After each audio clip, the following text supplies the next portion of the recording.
Inilah sebuah momen yang tak terlupakan, sebuah ikatan perjanjian untuk hidup bersama karena Allah.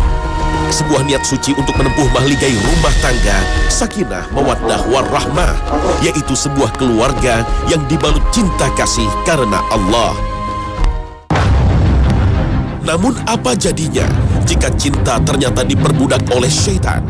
Sebuah pernikahan tak lagi dipenuhi dengan kekhusyuan dan doa, tapi hura-hura.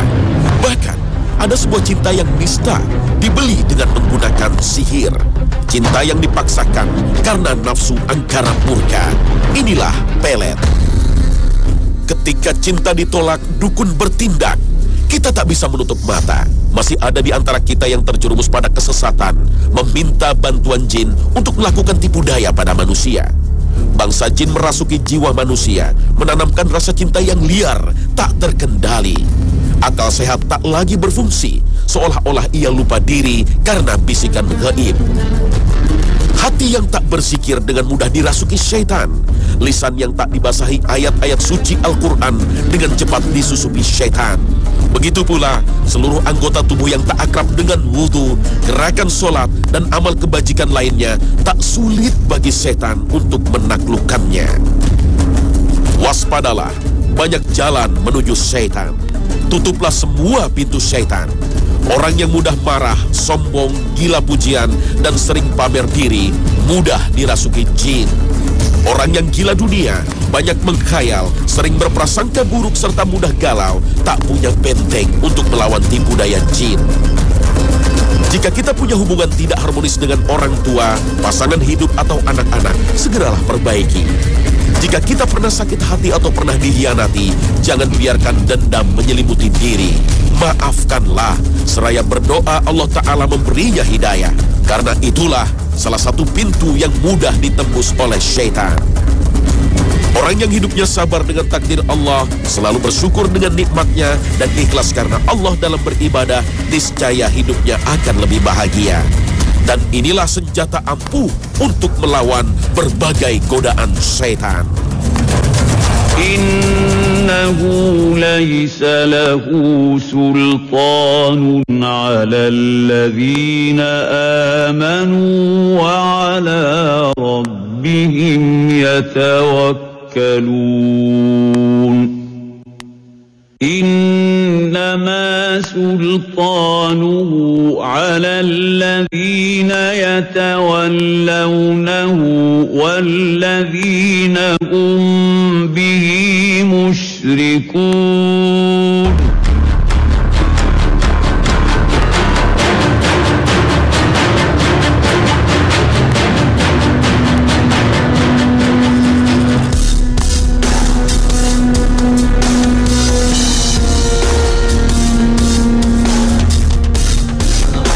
Assalamualaikum warahmatullahi wabarakatuh. Selamat pagi pemirsa Trans 7. Khazanah Ensiklopedia Islam Dunia pagi ini kembali hadir untuk saling berwasiat dalam kebajikan. Semoga Allah Ta'ala senantiasa menjaga kita dari berbagai godaan syaitan yang terkutuk. Komunitas Cinta Ruqyah kembali mendatangi pesantren Husnayain, Pasar Rebo, Jakarta Timur. Misinya sama, untuk mengajarkan kepada masyarakat bagaimana teknik ruqyah seperti yang diajarkan oleh Rasulullah Sallallahu Alaihi Wasallam, sehingga masyarakat mampu melawan semua gangguan jin. Mereka yang datang ke masjid ini ingin membebaskan diri dari kesyirikan karena bersekutu dengan bangsa jin. Karena itu mereka dengan sukarela menyerahkan benda-benda jimat yang dahulu dianggapnya melindunginya dari mara bahaya. Setelah membaca ayat-ayat suci ini, tiupkan ke tangan, atau boleh dengan sedikit meludah. Surat Al-Ikhlas, Surat Al-Falaq, dan Surat An-Nas bisa kita baca secara rutin setelah menunaikan sholat fardu, atau ketika kita merasa ada gangguan dalam tubuh, baik karena kerasukan jin atau penyakit lainnya. Rasakan gangguan itu dalam perut dan dada sambil membaca ayat suci Al-Quran. Lalu tariklah ke tenggorokan sambil muntahkan, seolah-olah jinnya keluar melalui mulut. Bagi orang kerasukan jin, seketika reaksinya akan terasa, mual, kemudian muntah. Jagalah kesadaran, jangan sampai kerasukan hingga jin mengendalikan kita.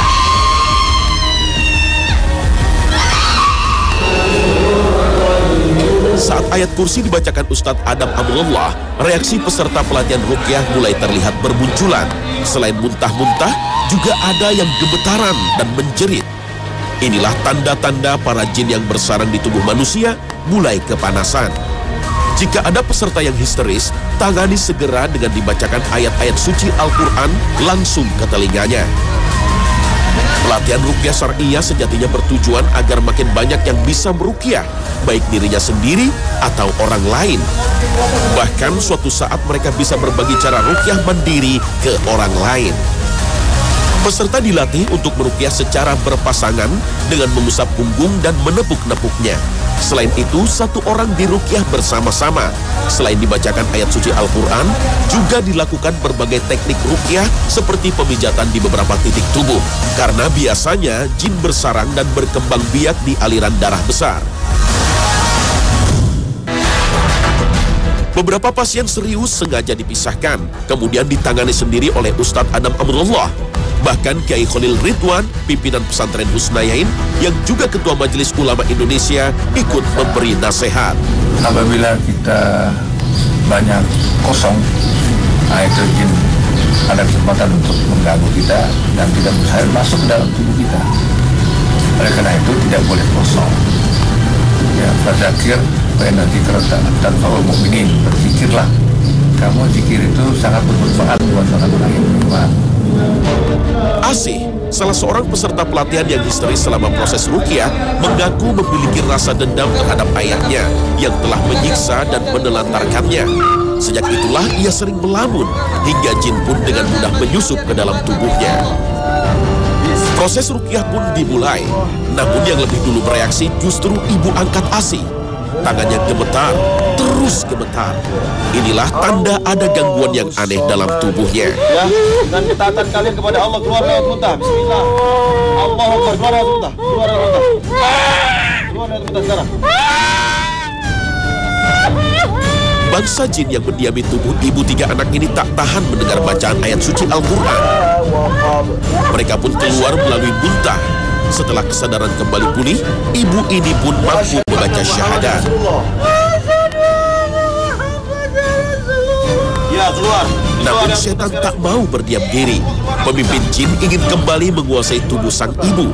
Tiba-tiba, ia kehilangan kesadarannya. Sang jin pun merasukinya. Kamu apa agamanya?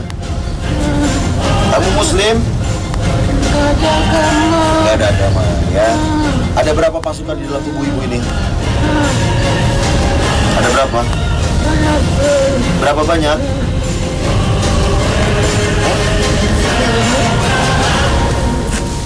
Ratusan. Ratusan. Apa dari ilmu bela diri? Bukan. Dari kiriman orang? Iya. Dari kiriman? Iya. Iya. Iya. Sekarang kamu keluar semua, bawa pasukannya. Keluar lewat muntah semua. Bismillah. Allahu Akbar. Keluar lewat muntah semua. Bawa pasukannya. Semua 100-100-nya. Semuanya.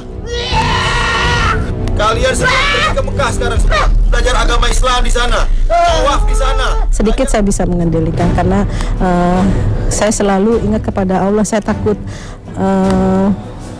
Saya selalu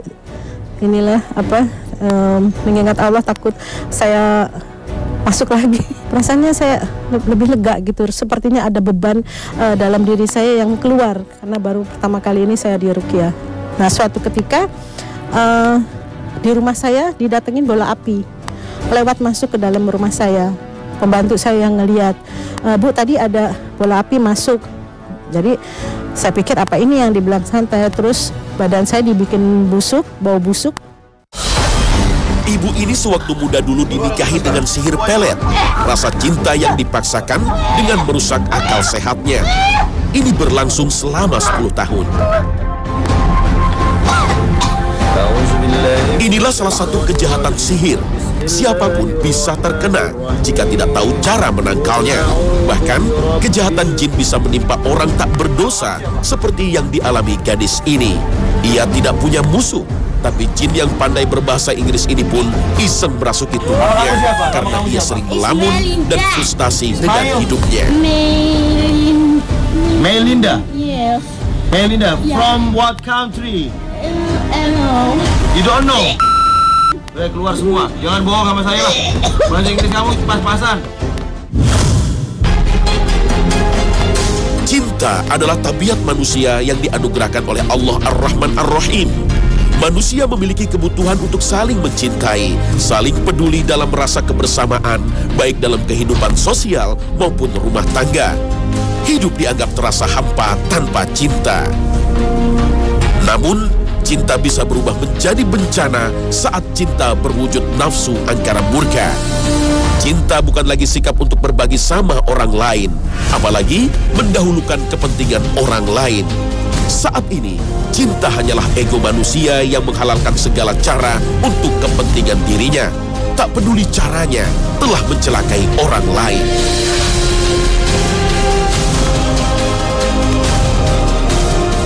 Pelet sesungguhnya bukan hal baru. Ilmu sihir ini sudah lama diajarkan oleh bangsa jin. Dalam kebudayaan Arab, pelet dikenal dengan istilah tiwalah. Tiwalah adalah mantra-mantra pengasih untuk menimbulkan kecintaan istri kepada suaminya atau suami kepada istrinya. Tapi inilah cinta semu karena dipengaruhi oleh sihir. Sihir salah satu pembatal keimanan seseorang, sebagaimana firman Allah. Dan tidaklah kami mengajarkan sihir kepada seorang pun sampai kami berkata sesungguhnya kami adalah fitnah, ujian. Maka janganlah kalian kafir. Al-Quran Surah Al-Baqarah ayat 102.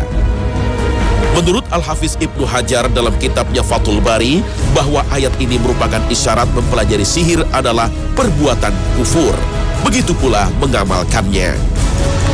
Dalam sebuah hadis diriwayatkan dari Ibnu Mas'ud radhiyallahu anhu, ia berkata, saya mendengar Rasulullah sallallahu alaihi wasallam bersabda bahwasanya ruqyah syirkiyah, jimat dan pelet adalah perbuatan syirik. Hadis riwayat Abu Dawud dan Ahmad. Pelet atau tiwalah disebut juga dengan as-sarf, adalah perbuatan sihir untuk merubah manusia dari apa yang dicintainya. Seperti merubah kecintaan seorang suami kepada istrinya menjadi benci.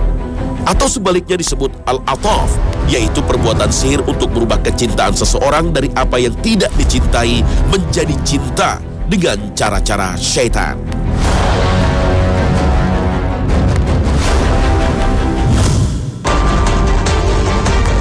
Bagi sebagian orang, ada yang tidak percaya adanya fenomena kerasukan jin. Mungkin karena beranggapan orang yang dikira kesurupan itu hanyalah rekayasa, atau hanya pengaruh halusinasi, atau karena faktor kerusakan syaraf. Menurut Ibnu Qayyim Al-Jauziyah, kesurupan jenis ini karena kerusakan syaraf secara medis bisa saja terjadi, dan pengobatannya harus ditangani secara medis pula. Namun, frustasi yang berlebihan bisa menyebabkan kerusakan syaraf, dan pada kondisi inilah setan dengan mudah merasukinya. Jika kita merujuk pada Al-Quran, fenomena kerasukan jin sudah dijelaskan dalam surat Al-Baqarah ayat 275 yang menceritakan tentang keadaan orang yang biasa makan harta riba. Allah Ta'ala berfirman, Alladzina ya'kuluna riba la yaqumuna illa kama yaqumu alladhi yatakhabbathu asy-syaitanu minal mas. ذلك بأنهم قالوا إنما البيع مثل الربا. Menurut Abu Ja'far Ibnu Jarir Al-Tabari, yang dimaksud dengan ayat ini adalah orang yang makan harta riba, orang yang kesurupan di dunia karena setan merasukinya hingga rusak akalnya. Ibnu Katsir dalam tafsirnya juga menjelaskan bahwa pemakan riba tidak akan dibangkitkan dari kubur mereka pada hari kiamat, kecuali seperti bangkitnya orang yang kesurupan dan kerasukan setan. Abdullah bin Ahmad pernah bertanya kepada ayahnya, sesungguhnya ada beberapa orang yang berpendapat bahwa jin tidak bisa masuk ke badan manusia. Imam Ahmad menjawab, wahai anakku, mereka dusta. Jin itulah yang berbicara dengan lisan orang yang dirasuki. Kita sering menyaksikan orang yang kesurupan mengaku arwah leluhur atau jin penunggu. Nada suaranya biasanya berbeda dengan si korban. Ada pula yang kerasukan terlihat secara sempurna. Suaranya tak berbeda, tapi ia menunjukkan kesaktian atau keahlian yang tidak umum. Misalnya ia bisa berbahasa asing dengan lancar padahal tidak pernah belajar. Atau ia bisa meramal dan mengobati. Inilah yang menimpa anak-anak indigo. Dalam sebuah hadis dikisahkan, seorang anak yang kerasukan jin pernah didatangkan ke hadapan Nabi SAW. Lalu beliau berkata kepada jin yang merasukinya, "Keluarlah wahai musuh Allah, aku adalah Rasulullah." Maka sembuhlah bocah tersebut. Hadis riwayat Ahmad dan Al-Baihaqi. Orang yang kerasukan jin bisa dilihat dari berbagai gejalanya, antara lain malas beraktivitas dan lebih banyak berkhayal, cemas berlebihan, gampang marah untuk hal-hal sepele, dan selalu menyalahkan orang lain dengan makian, serta senang menceritakan aib diri sendiri. Orang yang curiga berlebihan, merasa berdosa berlebihan hingga putus asa, juga merupakan gejala kerasukan jin. Orang yang sensitif dengan keberadaan jin, bahkan sering melihat penampakan jin, merupakan salah satu ciri jin telah menyusup dalam dirinya. Karena Al-Quran telah menjelaskan dengan tegas, sesungguhnya ia dan pengikut-pengikutnya dapat melihat kalian, padahal kalian tidak dapat melihat mereka. Al-Quran Surah Al-A'raf ayat 27. Tabiat manusia tidak mungkin melihat jin, karena keduanya dipisahkan dimensi alam yang berbeda, kecuali Allah Ta'ala telah menganugerahkan karunia-Nya kepada para nabi dan rasulnya, serta orang-orang soleh, hingga mereka bisa berhubungan dengan bangsa jin dalam rangka berdakwah amar ma'ruf dan nahi mungkar. Setan dari bangsa jin bisa merasuki tubuh manusia melalui aliran darah, seperti dijelaskan oleh Rasulullah dalam hadisnya. Sesungguhnya setan berjalan dalam tubuh manusia melalui aliran darah. Hadis riwayat Al-Bukhari dan Muslim. Bahkan, setan terus mengintai manusia saat mendekati kematiannya. Karena itulah Rasulullah selalu berdoa, "Ya Allah, aku berlindung kepadamu dari tertimpa benda keras. Aku berlindung kepadamu dari mati terjatuh. Aku berlindung kepadamu dari tenggelam dan kebakaran. Dan aku berlindung kepadamu dari keadaan setan merasuki badanku ketika mendekati kematian." Hadis riwayat Nasai.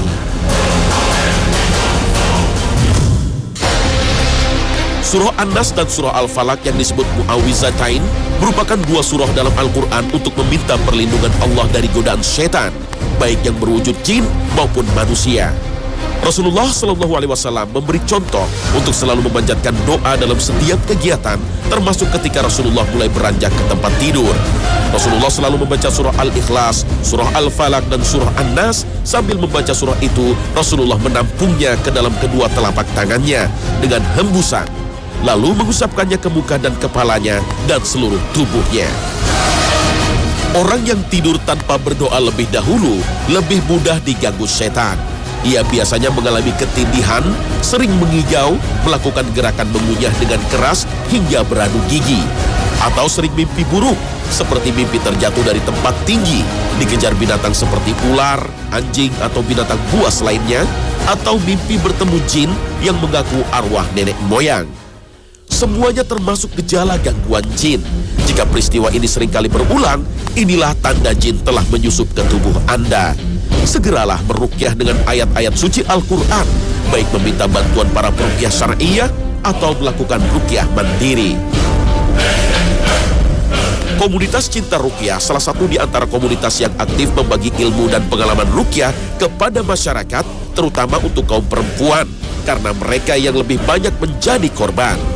Maka alangkah baiknya yang menanganinya juga kaum perempuan, supaya tidak menimbulkan banyak fitnah.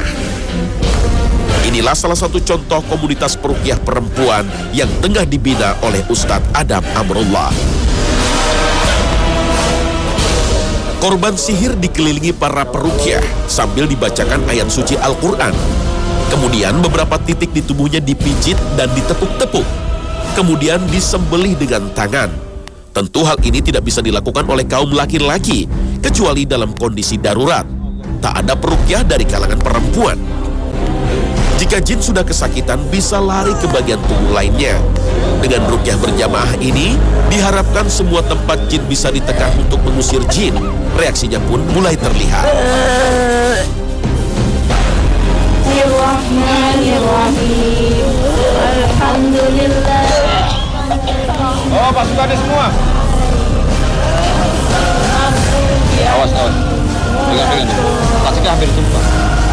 Ustadz Adam ikut membantu untuk mengusir jin. Menggunakan air ruqyah juga bisa lebih efektif. Jin merasa kesakitan, kemudian keluar lewat mulut dengan batuk-batuk atau muntah.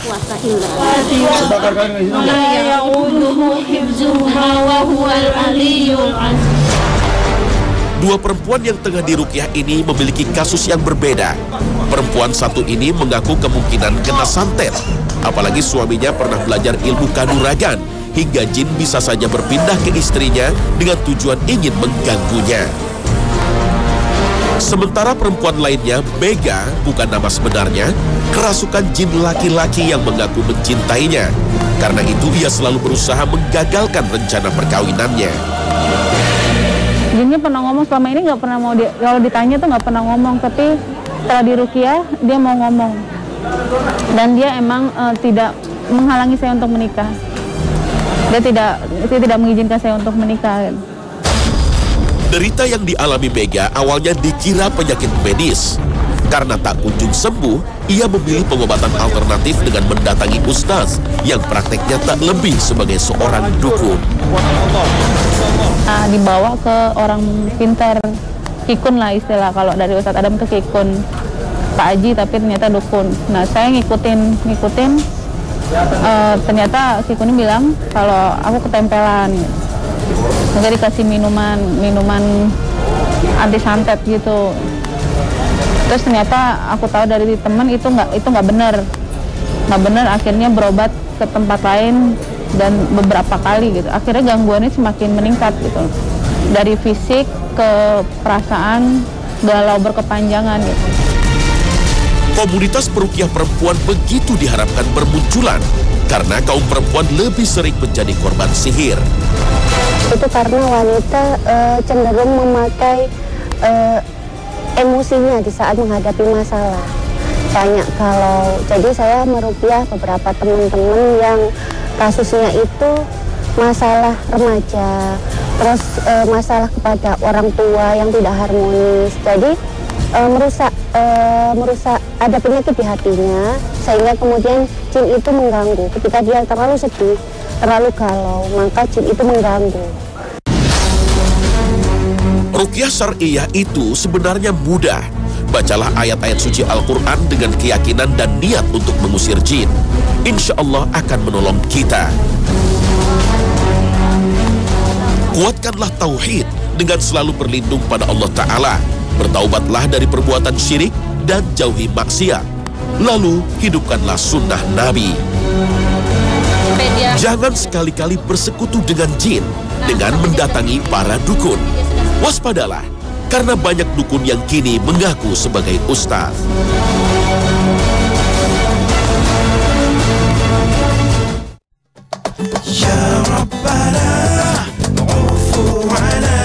Pemirsa Hasanah, semoga tayangan ini bisa memotivasi dan membangkitkan komunitas peruqyah perempuan. Mereka begitu dinanti untuk mengobati korban sihir yang banyak dari kalangan perempuan. Semoga kita makin mengetahui bagaimana gangguan jin dalam diri kita dan bagaimana cara kita melawannya. Wabillahi taufik wal hidayah. Terima kasih atas perhatian Anda. Wassalamualaikum warahmatullahi wabarakatuh.